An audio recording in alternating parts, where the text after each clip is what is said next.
Welcome to PG news.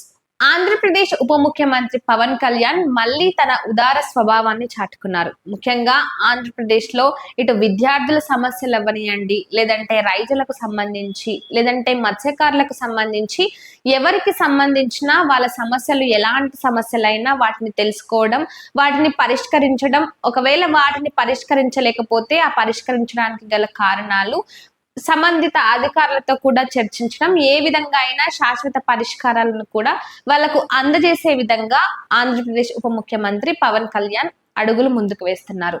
ఇక ఆయన మొదటిసారి ఎమ్మెల్యేగా గెలిచి ఇటు 5 శాఖలకు సంబంధించి బాధ్యతలు తీసుకున్నప్పటికీ ప్రతి శాఖకి సంబంధించి ఆయన ఎప్పటికప్పుడు ఎంతో నిబద్ధతతో ఆయన శాఖలకు సంబంధించి ప్రతి ఒక్క విషయాన్ని క్షుణ్ణంగా పరిశీలించి సంబంధిత అధికారులతో మాట్లాడి వాళ్ళ సలహాలను తీసుకుంటూ ముందుకు వెళ్తున్నారు. అయితే ఈ నేపథ్యంలోనే ఇటు విద్యార్థులు, అదే విధంగా చిన్న పిల్లలు, ముఖ్యంగా ఎవరైతే బడికి వెళ్తూ ఉంటారో వాళ్ళందరూ కూడా ఒక్కసారిగా ఇటు వాళ్ళ రోడ్లకు సంబంధించి వాళ్ళ పాఠశాలలకు వెళ్లే రోడ్లు సరిగ్గా లేవని, పవన్ సార్ మా రోడ్లు సరిగ్గా లేవు, మాకు బాగు చేయండి సార్ ప్లీజ్ అంటూ ఏదైతే ఇటు సోషల్ మీడియాలో ఒక ట్వీట్ ను పెట్టారో ఆ ట్వీట్ కి వెంటనే పవన్ కళ్యాణ్ స్పందించారు. ఇటు స్పందించడం మాత్రమే కాకుండా తక్షణమే, అంటే మొదటిసారి గతంలో ఏదైతే పవన్ కళ్యాణ్ ముఖ్యంగా ఏదైతే ఆంధ్రప్రదేశ్ కి సంబంధించి కానిస్టేబుల్ నియామక పత్రాలు అందజేసిన కార్యక్రమంలో కూడా ఒక యువకుడు మాట్లాడుతూ వాళ్ళ ఊరికి కూడా రోడ్లు లేవని ఆయన మాట్లాడినప్పుడు కూడా దానిపై కూడా పవన్ కళ్యాణ్ వెంటనే స్పందించారు. ఇలా ఆయన చేసిన కార్యక్రమాల గురించి అనేకంగా చెప్పుకోవచ్చు. ఇక ఈ తరహాలోనే ఇప్పుడు కూడా ముఖ్యంగా ఏదైతే విద్యార్థులు తమ స్కూల్ కి వెళ్ళడానికి రోడ్లు లేకుండా ఇబ్బంది పడుతూ వాళ్ళ ఉపాధ్యాయులతో కలిసి ఏదైతే వీడియోను సోషల్ మీడియాలో రిలీజ్ చేశారో ఆ వీడియో రిలీజ్ అయిన వెంటనే, అంటే కేవలం ఒక్క ట్వీట్ కే పవన్ కళ్యాణ్ స్పందించి దాదాపుగా 86 లక్షలను ఆ రోడ్ల కోసం మంజూరు చేయడం జరిగింది. ఇక దానికి సంబంధించిన జీవోను కూడా విడుదల చేయడం జరిగింది.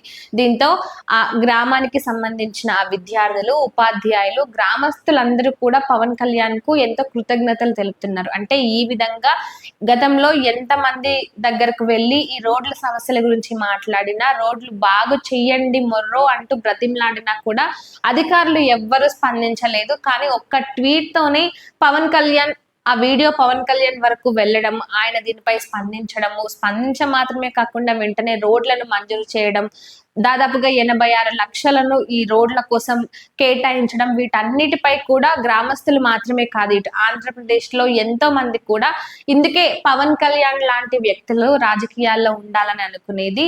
తరతరాలుగా ఇటు ఆంధ్రప్రదేశ్ లో గిరిజన గ్రామాలకు సంబంధించి అసలు రోడ్లే నోచుకోలేని ఎన్నో గ్రామాలు ఉన్నాయి. అలాంటి గ్రామాల్లో రోడ్లు వేయించి వాళ్ళకు కూడా ఎటువంటి ఇబ్బందులు లేకుండా ఉండే విధంగా అలాంటి ఒక కార్యక్రమాలను ముందుకు తీసుకొచ్చింది ఎవరైనా ఉన్నారా అంటే అది పవన్ కళ్యాణ్ అంటూ కూడా ఇటు గిరిజన గ్రామస్తులందరూ కూడా పవన్ కళ్యాణ్ పై ఎన్నో ప్రశంసలు గుప్పిస్తున్నారు. ఇక అంతేకాకుండా రానున్న రోజుల్లో కూడా పవన్ కళ్యాణ్ ఇటు అన్ని శాఖలకు సంబంధించి ఆయన ఏదైతే పంచాయతీరాజ్ శాఖ కానీ మిగతా శాఖలన్నిటిపై కూడా ఆయన చూపిస్తున్న శ్రద్ధ, ఆయన చేస్తున్న పనితీరు, వీటన్నిటిని దృష్టిలో పెట్టుకొని రానున్న రోజుల్లో కూడా పవన్ కళ్యాణ్ ఇటువంటి రాజకీయాల్లో ఉండాలి, పవన్ కళ్యాణ్ ఉంటేనే పేద ప్రజలను ఆదుకుంటారు, ఇలాంటి రోడ్ల సమస్యలు అయి ఉండొచ్చు, లేదంటే నీళ్ల సమస్యలు అయి ఉండొచ్చు, పాఠశాలలకు సంబంధించిన సమస్యలు అయి ఉండొచ్చు, వీటన్నిటిపై కరెక్ట్ గా స్పందించి వాటన్నిటిని అర్థం చేసుకునే నాయకుల్లో ఎవరైనా ముందంజలో ఉన్నారంటే